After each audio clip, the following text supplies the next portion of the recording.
कभी मेरे दिल में ख्याल आता है कि जैसे तुझको बनाया गया है मेरे लिए।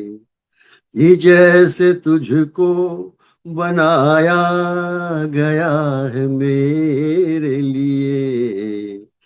तो अब से पहले सितारों में बस रही थी कहीं, तुझे जमीन पे उतारा गया है मेरे लिए।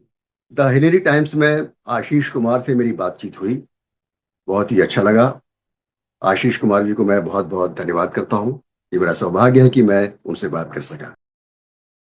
Welcome to the latest edition of the Hillary times. दोस्तों, हमारे आज के पॉडकास्ट के जो गेस्ट हैं, he is a powerhouse of talent, actor, director and performer. Stage से स्क्रीन तक उनकी जर्नी डेडिकेशन का एक इंस्पायरिंग एग्जाम्पल है।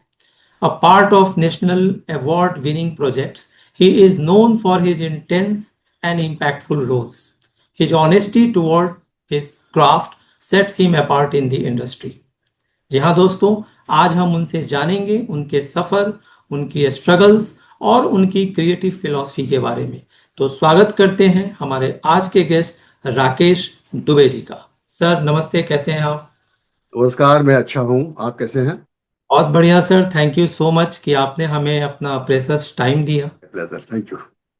सर सबसे पहले हम बात करते हैं आपके नेशनल अवार्ड विनिंग जो प्रोजेक्ट रहा है दुर्गा। तो जी, एक तो सर सबसे पहले तो ये बताइए आम दर्शकों को कि जब आपको ये अवार्ड मिला, आम आदमी ऐसा सोचता है, तो वो मोमेंट कैसा था? किसको आपने थैंक्स किया? पेरेंट्स को, व्यूवर्स को? कैसा रहा वो मोमेंट? एक्चुअली में ये 1992 में बासु चटर्जी ने जो फिल्म बनाई थी दुर्गा, उस फिल्म को अवार्ड मिला था। मेरी फिल्म को अवार्ड मिला था। ये मुझे पर्सनली नहीं, बल्कि पूरी फिल्म को अवार्ड मिला था ये। तो बहुत अच्छा लगा था। उस अवार्ड फंक्शन का जो अवार्ड हुआ था, मिला था, उसमें बहुत अच्छा लगा था। जब ऐसे प्रोजेक्ट आप करते हैं, कोई मूवी या सीरियल, और उसमें खास करके आपका लीड रोल था, तो कहीं ये डर नहीं रहता एज एन एक्टर कि कहीं मैं टाइप्ड ना हो जाऊं? क्योंकि पास्ट में हमने देखा है कि जिन लोगों ने राम जी का, कृष्ण जी का जो रोल प्ले किया था, तो ऐसा बताते हैं, कई बार उन्होंने इंटरव्यूज में भी कहा कि उनके ऊपर एक लेबल लग गया था, आप लीक से हट के कुछ रोल्स नहीं कर सकते। तो ऐसा कुछ रहा आपके साथ? नहीं, मुझे लगता नहीं है ऐसा, क्योंकि मैं एक्टर भी हूँ और डायरेक्टर भी हूँ। और मैंने एक सीरियल रामायण, जो जिसने गुरमीत चौधरी ने जो राम का किरदार निभाया था, वो वाली रामायण मैंने डायरेक्ट भी की थी। तो गुरमीत आज राम के बाद में बहुत सारे अलग अलग रोल भी कर रहा है। वो हम्म। टाइप नहीं हुआ, उसने फिल्में भी की हैं, मूवी भी की हैं बहुत सारी। तो पहले के ज़माने में शायद ऐसा होता होगा, पर अब ऐसा नहीं है। अब लोग टैलेंट को पहचानते हैं और उसके हिसाब से उसको काम भी देते हैं। तो टाइप होना अब ज़रूरी नहीं है। आपकी एंट्री इस मूवी में कैसे हुई, दुर्गा मूवी में जिसमें आपने लीड रोल प्ले किया था? जी और जी जी वासु चटर्जी जी तो एक बहुत प्रोमिनेंट फिगर रहे हैं, हर कोई जानता है उन्हें। जी जी जी। उस दौरान में मैं ओमपुरी जी के साथ में थिएटर कर रहा था। तो ओमपुरी जी ने मुझे बासु चटर्जी से मिलाया था। और दुर्गा फिल्म करने से पहले मैंने उनके साथ में अ, उनका सीरियल था व्योमकेश बख्शी, वो मैंने किया था। कक्का जी का हिंद किया था मैंने। और उसके बाद जब उन्होंने मुझे देख लिया था, अच्छी तरह परख लिया था, तब उन्होंने मुझे इस रोल के लिए ऑफर किया था, जो मैंने दुर्गा में किया। बहुत ही अच्छा रोल था, लीड रोल था। एक गांव के लड़के का रोल था, जो मतलब अपनी शादी को लेकर ये था कि जल्दी कम उम्र में शादी नहीं होनी चाहिए। ये पूरा सब्जेक्ट था उस फिल्म का। नेशनल अवार्ड भी उसको मिला फिर। आप जैसा कि आपने खुद भी बताया व्यूअर्स को कि आप एक्टर भी हैं और डायरेक्टर भी हैं, जी तो एक आपका एक्सपीरियंस रहा होगा जब आपने किसी और डायरेक्टर के कहने पर आपने एक्टिंग, अपना परफॉर्मेंस दिया, और एक जब आप खुद डायरेक्टर बने, तो ये जो कैप्टन ऑफ द जो शिप जो बोलते हैं, तो ये कितना चैलेंजिंग होता है? और खास करके जब कोई आप ऐसा प्रोजेक्ट कर रहे हो जिसमें आप खुद भी एक्टिंग कर रहे होते हैं, मान लीजिए कि आपने कोई शॉट लिया और आपको ही डायरेक्ट करना है, तो वो कितना चैलेंजिंग होता है, या बाकी एक्टर्स को कंट्रोल करना? डायरेक्टर जो शब्द है वो कैप्टन ऑफ द शिप होता है। ये तो आप सभी जानते ही हैं।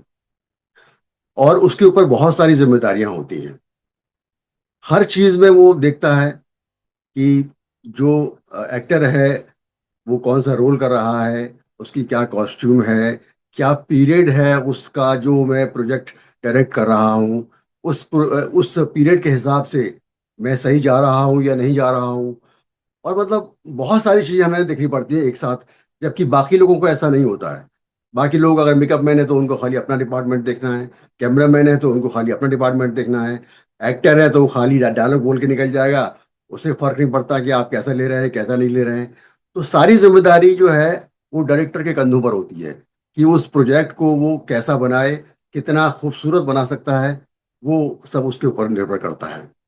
और अगर मैं अपनी डायरेक्शन में एक्टिंग भी करता हूँ तो मुझे पहले एक बार देखना होता है फ्रेम में, किसी असिस्टेंट को खड़ा करके कि मैं फ्रेम मेरा क्या बन रहा है और उसके हिसाब से मैं मुझे कहाँ प्लेसिंग लेनी है, तो वो सब मैं देख कर फिर मैं एक्ट करता हूँ। अदरवाइज अपनी डायरेक्शन में मैं बहुत ही कम एक्ट करता हूँ। एक बार मैं सतीश जी का, सतीश लेट जो एक्टर थे, काफ़ी अच्छे प्रोमिनेंट डायरेक्टर भी रहे, तो उनका हाँ एक मैं हाँ इंटरव्यू देख रहा था। तो हाँ उन्होंने अपने एक इंटरव्यू में कहा, जो कि इंग्लिश ही शायद कहा होगा, कि जब मैं कोई डायरेक्शन करता था तो उसमें मैं अपने लिए एक रोल भी अच्छा सा निकाल लेता था। ऐसा उन्होंने कुछ कहा। मैं, हाँ हाँ तो हाँ। जब आप खुद ही डायरेक्टर हो किसी प्रोजेक्ट के, तो ये वाकई कितना इजी होता है कि मैं अपने लिए कोई क्रीम पार्ट एक सेव कर लूँ उसमें। इजी वाली बात नहीं है, डिपेंड ऑन स्क्रिप्ट। कि अगर स्क्रिप्ट में कोई रोल है मेरे लायक और मुझे लगता है कि मैं उसको करने में सहज हूँ तो मैं कर सकता हूँ, कोई बड़ी बात नहीं है उसमें, कोई मतलब मुश्किल काम नहीं है। और वो सतीश जी जो हैं बहुत बड़े डायरेक्टर थे, उन्होंने काफ़ी फिल्में डायरेक्ट की हैं, तो उनके लिए तो कोई बड़ी बात थी ही नहीं वैसे भी। और अभी मैंने बहुत सारे टीवी शो डायरेक्ट किए हैं और एक छोटी सी 40 मिनट की फिल्म डायरेक्ट की है जिसमें गुरमीत चौधरी और देवीना थे। उसका नाम था नई चेतना। और इसके अलावा मैंने कुछ बहुत ज़्यादा फिल्में तो मैंने अभी डायरेक्ट नहीं की हैं।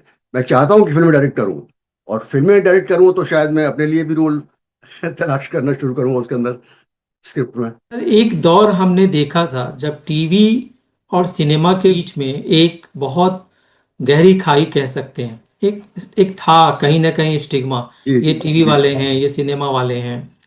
अब वो कहीं ना कहीं वो खत्म हो गया है, टीवी सिनेमा पर बहुत हद तक हावी भी हो गया है, ऐसा हमें लगता है। तो कभी आपने इस तरीके का कोई जोल्ट आपने महसूस किया कि आपके ऊपर, भाई ये तो टीवी वाले हैं, सिनेमा में इनका क्या काम, या सिनेमा कैसे करेंगे? कभी इस तरीके का कोई हल्का या ज्यादा, कभी ऐसा कुछ इम्प्रेशन आपने फील किया हो, किसी ने कराया हो? ये तब होता था जब सिर्फ दूरदर्शन हुआ करता था। और जब से टीवी चैनल शुरू हुए हैं, तो टीवी चैनल तो पहले स्टार्टिंग में शायद जी टीवी शुरू शुरू हुआ था। उसके बाद फिर स्टार प्लस आया, कलर्स आया, बहुत सारे चैनल आ गए। तो अब वैसा नहीं रहा है। अब चाहे आप टीवी में काम करते हो, चाहे ओटीटी पे काम करते हो या फिल्मों में काम करते हो, आप एक एक्टर के रूप में काम कर रहे होते हैं। तो अब वो डिफरेंस नहीं रहा है। मैं फिल्में भी करता हूँ, एड भी करता हूँ, सीरियल भी करता हूँ, सब तरह के काम करता हूँ। तो वहां मुझे कभी किसी ने ये नहीं सोचा कि ये आदमी टीवी का है या एड का है तो उसको फिल्मों में ना लिया जाए। ऐसा कभी होता नहीं है ऐसा। तो अब बहुत इजी हो गया है। आप खाली एक्टिंग अच्छा अच्छा कीजिए, तो आप किसी भी माध्यम से आप एक्टिंग कर सकते हैं। पर आपके ही इंडस्ट्री में किसी ने हाल में ही बोला था कि भाई हीरो तो 70 mm पर्दे पर ही आता है, टीवी पर नहीं आता। तो आप इसे कैसे देखते हैं, इस स्टेटमेंट को? नहीं, हीरो अभी अमिताभ बच्चन से बड़ा कौन हीरो होगा? वो कब से टीवी कर रहे हैं। कौन बनेगा करोड़पति के बहाने से उन्होंने बहुत सारा, दो शायद सन 2000 से टीवी कर रहे हैं वो। इसके अलावा सोनाली बेंद्रे को मैंने टीवी पे देखा है, और कई एक्टरों को मैंने टीवी पे देखा है जो टीवी पे जिन्होंने काम किया है। पर अमित जी का तो टीवी पर आना उस समय के हिसाब से एक मजबूरी भी थी ना। हाँ, ये और बात है कि बाकी कलाकारों के लिए एक रोड मैप मिल गया। अभी अभी देखिए ना, आप सलमान खान को देख लीजिए, वो टीवी का काम करते हैं। और शाहरुख खान ने भी टीवी पे किया है, जो होस्टिंग का, भले होस्टिंग का काम सही, लेकिन टीवी तो टीवी है ना, वो भी करते हैं। हम्म, बिल्कुल सही है। टीवी हो, ओटीटी हो, वेब सीरीज हो, जो भी हो, हाँ, सब अभी कोई। इंटरटेनमेंट इंडस्ट्री के ही पार्ट हैं। जी। सर, आपने क्राइम सीरियल्स में भी बहुत अच्छा रोल किया है, बहुत सारे मतलब नोटिसेबल रोल्स रहे हैं। अभी कुछ दिन पहले मैं एक रिसर्च पढ़ रहा था, तो वो हम्म। रिसर्च के अकॉर्डिंग ये है कि जो समाज में क्राइम बढ़ता है या बढ़ रहा है या हो रहा है, उसमें कहीं ना कहीं इन क्राइम सीरीज का भी रोल है। लोग उससे तरीके सीखते हैं। तो आप तो हम्म। उस चीज से जुड़े रहे हैं। एक तो आप ये हम्म। बताइए कि आप इस बात पर कितना इत्तेफाक रखते हैं, और दूसरा कि क्राइम सीरियल करते वक्त कभी कोई आपको ऐसा स्ट्रेंज एक्सपीरियंस हुआ हो जो लगा हो कि भाई ऐसा हमने देखा है या ऐसा कैसे हो सकता है, एटसेट्रा एटसेट्रा। क्राइम सीरियल जितने भी बनते हैं वो पहले तो सच्ची कहानियों पे ही बनते थे। जितनी सच्ची कहानियां होती थी वो क्राइम पता नहीं पुलिस वालों से लेते थे, क्राइम पेट्रोल वगैरह में या कहाँ से इकट्ठी करते थे और उसके ऊपर वो सीरियल बनाते थे। अब कुछ ऐसा हो गया कि वो अब कहानी खुद ही लिखने लगे हैं, बहुत सारी कहानियां, और उस पर सीरियल बनते हैं। बट ऐसा नहीं कि क्राइम सीरियल देख के लोग क्राइम करते हैं, बल्कि हम तो वो बनाते हैं जो लोग करते हैं। सीरियल वही बनते हैं जो समाज में हो रहा होता है, जो पर देख रहे पर होते हैं लोग। पर ऐसे बहुत सारे केसेस भी आए हैं जिसमें कल्प्रिट ने कहा कि मैं उस फिल्म से, उस टीवी सीरीज से इंस्पायर्ड हुआ था। बट हो सकता है कि वो कुछ टाइम पहले किसी ने देखा हो कि भाई ये चीज होती रहती है, इस तरह के माहौल है या इस तरह की कहानियां समाज में हो रही हैं, तो उसे देख के बनाया हो और उसी से किसी ने प्रेरणा ले ली हो, ये भी हो सकता है। सर एक बात और बताइए, पहले जो कंपटीशन था वो एक्टर वर्सेस एक्टर था, डायरेक्टर वर्सेस डायरेक्टर रहा होगा। लेकिन जब से ये सोशल मीडिया का दौर आया है, तब हम्म। से हर बंदा मोबाइल के थ्रू खुद को स्टार बनाने में लगा हुआ है। हर किसी को ओवरनाइट सक्सेस चाहिए। तो खास करके जिन लोगों का पैशन है, जिन लोगों का प्रोफेशन एक्टिंग है, तो उनके लिए ये कितना, आप इसे कैसे देखते हैं? ये एक नया चैलेंज नहीं है? और एक और बात जो हमें पता चली, बहुत सारे एक्टर्स ने कहा अपने कन्वर्सेशन में कि आजकल जब हम कहीं काम के लिए जाते हैं तो वो लोग हम्म। पूछते हैं कि भाई आपके फॉलोअर्स कितने हैं। जी। तो क्या किसी एक्टर के लिए, टैलेंटेड एक्टर के लिए, ये फॉलोअर होना कोई मायने रखता है? अगर कोई फॉलोअर नहीं है तो क्या उसकी एक्टिंग पर हम क्वेश्चन खड़ा कर सकते हैं? नहीं, मुझे नहीं लगता कि फॉलोअर्स, किसी अच्छे एक्टर के लिए फॉलोअर्स होना जरूरी है। क्योंकि फॉलोअर्स अगर हैं तो ये प्लस पॉइंट बन सकता है। बट अगर फॉलोअर्स नहीं हैं तो ऐसा नहीं कि आप एक्टर नहीं या आपको काम नहीं मिलेगा। हमारे इंडस्ट्री में बहुत सारे एक्टर ऐसे हैं जिनके फॉलोअर्स ज़्यादा नहीं हैं, बट वो अच्छे अच्छे काम कर रहे हैं। क्योंकि जो सोशल मीडिया पे जो काम करने वाले जो लोग हैं वो लोग अलग ही हैं। अब आप देखिए, हजारों लोग हैं जो सोशल मीडिया पे काम कर रहे हैं, डेली रील्स बनाते हैं, डेली फेसबुक पे आते हैं। क्या वो फिल्मों में आपको नजर आते हैं? क्या वो आपको ओटीटी पे नजर आते हैं? एक आध हो सकता है, ज्यादा नहीं होगा, कोई होगा, होगा तो। नहीं तो आपकी नज़र में ये सेलिब्रिटी हैं, ये आजकल तो इन्हें भी सेलिब्रिटी की संज्ञा दे दी गई है। आपको क्या लगता है? मुझे लगता है कि अगर फॉलोअर्स आपके बन रहे हैं तो अच्छी बात है, और अगर नहीं बन रहे हैं तो कोई फर्क नहीं पड़ता, आपको काम मिलता रहेगा अगर आप अच्छे एक्टर है तो। अच्छा एक्टर होना जरूरी है काम करने के लिए। और अगर आपके फॉलोअर्स बहुत सारे हैं और आप एक्टर अच्छे नहीं हैं तो फिर आपको काम नहीं मिलेगा। सिंपल है। सर एक बात मुझे और भी बताइए कि हम्म। आपको कब लगा, लाइफ में कब लगा, थिएटर, टीवी, इस स्टेज तक आते आते कि हाँ भाई, अब मैंने अपनी एक पहचान बना ली है, अब मुझे उस तरीके का स्ट्रगल नहीं करना है जो बिगनिंग डेज में आमतौर पर सभी एक्टर्स करते हैं? कोई ऐसा आइकॉनिक रोल, कोई प्रोजेक्ट जिसने आपको एक पहचान दे दी? एक्टर तो हमेशा स्ट्रगलर ही रहता है, अगर मेरी पूछे तो, मुझसे पूछे आप तो। क्योंकि एक्टर का मन कभी भरता नहीं है, कितने भी काम कर ले, कितना भी रोल कर ले वो, उसे लगता है कि अभी और कुछ बाकी है, और कुछ करना है, इससे बड़ा करना है। तो एक्टर का मन तो कभी भरता ही नहीं है। तो मुझे लगता है कि अभी भी मैं स्ट्रगल ही कर रहा हूँ, और कोई मेरी बहुत बड़ी पहचान तो बनी नहीं है। जो मैं आपको तो बताऊं। क्या नहीं, आपका स्ट्रगल इस स्टेज पे डिफरेंट होगा ना? स्ट्रगल तो पूरी लाइफ होती है हर डेफिनेटली आदमी की। थोड़ा फर्क पड़ता है। हम्म। जब आप नए आते हैं तो आप काम खोजने में बहुत आपको टाइम जाता है, आपको काम मिलता है, कहीं नहीं मिलता है। अभी थोड़ी सी पहचान और बन जाती है, थोड़े से आपको कास्टिंग डायरेक्टर्स जान जाते हैं या डायरेक्टर्स आपको पहचान जाते हैं, तो आपको डायरेक्ट बुला लेते हैं आपको। तो इतना घूमना फिरना नहीं पड़ता, बस इतना फर्क है बस। सर जो नए, जो युवा पीढ़ी जो इंडस्ट्री में आना चाह रही है या जो आई है, तो आपके हिसाब से ऐसी कौन सी गलतियां हैं जो उन्हें नहीं करना चाहिए, जो कभी आपने की हो? मैं बहुत ही प्लानिंग के साथ में आया था। मुझे पता है कि अगर एक्टिंग करने जाना है तो उसके लिए पहले सीखना पड़ेगा मुझे। और मैं ऐसे ही बम्बई चला जाऊं और एक्टर बन जाऊं, ऐसा मुमकिन हो नहीं सकता। तो मैंने कॉलेज की स्टडी पूरी करने के बाद में थिएटर ज्वाइन किया था मैंने दिल्ली में। और दिल्ली में मैंने अलग अलग डायरेक्टर के साथ में, जो बड़े बड़े डायरेक्टर्स थे वहाँ के, बीएम शाह, रंजीत कपूर या शेखर वैष्णवी, अमाल अलाना, इन सभी के साथ में मैंने, अभियान के डायरेक्टर थे राजेंद्र नाथ, उनके साथ मैंने थिएटर किया। कम से कम 5-10 साल थिएटर किया मैंने। और अच्छी तरह जब मुझे लगा कि हाँ अब मैं फिल्म लाइन में जा सकता हूँ, उसके बाद फिर मैं बॉम्बे आया और फिर मैंने यहाँ पर आकर काम करना शुरू किया। और यही मैं कहना चाहूंगा कि जो भी लोग आए वो काम सीख कर आए, चाहे वो नेशनल स्कूल ऑफ ड्रामा से काम सीखें या थिएटर करके काम सीखें या किसी की वर्कशॉप करें एक्टिंग की। मतलब काम आना चाहिए पहले आपको। काम आएगा तो आपको काम मिलने में काफी आसानी रहेगी। जब आप आए थे फिल्म इंडस्ट्री में, तो आपने जैसे कि बताया कि आप प्रॉपर स्टडी करके आए, कॉलेज करके आए, तो उस हम्म। टाइम में आपके घर वालों ने, आपके पेरेंट्स ने आपको इजीली ओके कर दिया था कि हाँ आप फिल्म इंडस्ट्री में जा सकते उस हैं? टाइम जमाना ऐसा था कि कोई भी माँ बाप नहीं चाहते थे कि उनका बच्चा फिल्म इंडस्ट्री में जाके स्ट्रगल करे या फिल्म इंडस्ट्री में जाए, क्योंकि फिल्म इंडस्ट्री को इतना अच्छा नहीं माना जाता था। आज फिर भी काफी माहौल सुधर गया है।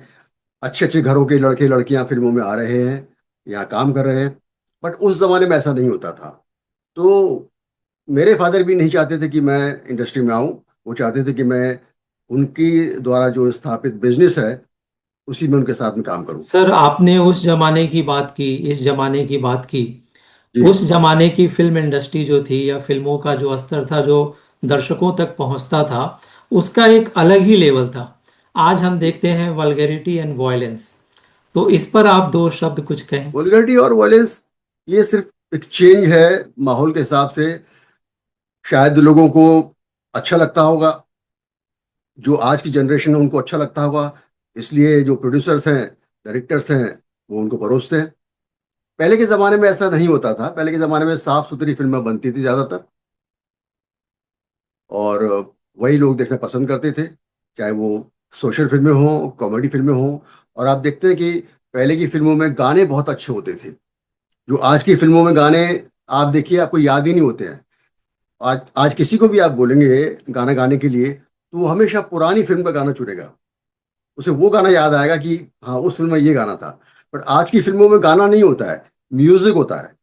म्यूजिक होता है, बस उस पर कुछ भी लाइनें होती है वो याद नहीं हो पाती कभी भी। तो पहले के ज़माने में और आज के ज़माने में बहुत फर्क है। तो सर, आपकी पसंदीदा कोई ऐसा गाना जिसको आप कभी गुनगुनाते हो, अगर गुनगुना सकें आप? कभी कभी मेरे दिल में ख्याल आता है कि जैसे तुझको बनाया गया है मेरे लिए, ये जैसे तुझको बनाया गया है मेरे लिए।